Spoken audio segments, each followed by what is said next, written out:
Est-ce que vous pourriez me parler un peu plus du dispositif de l'exposition avec les bornes d'arcade?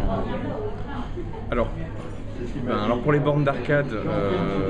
il y a cette idée de justement d'avoir pensé un dispositif qui puisse rencontrer les publics. Donc la sélection des jeux est importante, le fait que ce soit des jeux d'arcade est important parce qu'effectivement on peut tout de suite rentrer dans un jeu d'arcade sans avoir une très longue explication, sinon comment seraient apparus les jeux d'arcade eux-mêmes dans les années 70. Et puis il y avait l'envie de sortir de cette question de l'écran, du poste de télévision somme toute, et d'utiliser la vidéoprojection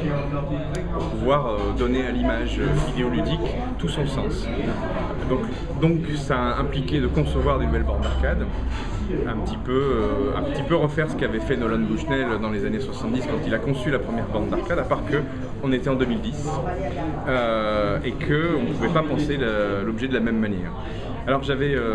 envie d'un objet stylé et minimaliste, et en cherchant autour de moi, j'ai un copain qui m'a orienté vers Cobaye, qui était à son sens dans le minimalisme, il n'y a pas de souci. Alors on s'est rencontrés avec Laurent et d'autres personnes du collectif, je leur ai exposé le projet, je leur ai exposé toutes les contraintes aussi parce qu'effectivement il s'agit d'une exposition itinérante, donc le but du jeu c'était de la montrer tout d'abord à Évry, puis après de la montrer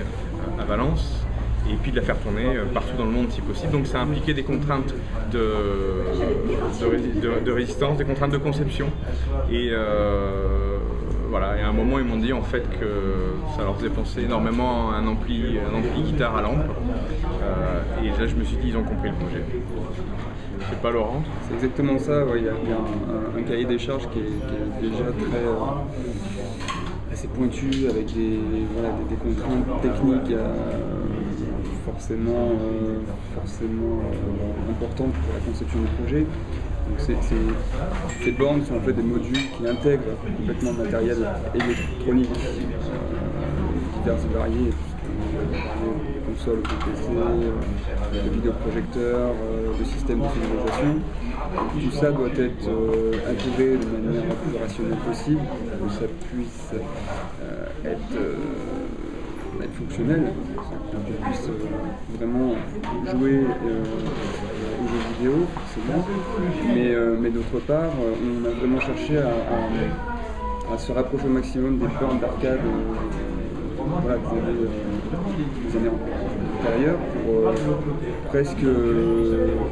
essayer de retrouver les mêmes sensations, donc avec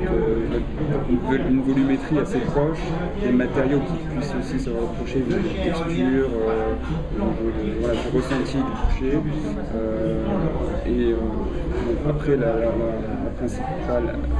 axe de recherche a été forcément l'ergonomie de cette borne pour qu'elle puisse être tout de suite prise en main et confortable à jouer des heures en position Donc des questionnements a priori complètement anodins mais qui font toute la subtilité du dispositif, de savoir quelle hauteur exactement fait la borne, quelle est l'inclinaison du tableau de contrôle, et un nombre de questions énormes sur justement comment on redispose à plat, comme dans des anciennes bornes d'arcade, des commandes qui sont aujourd'hui pensées pour être jouées sur un pad où on est plutôt dans ce genre de geste-là. Et donc du coup on est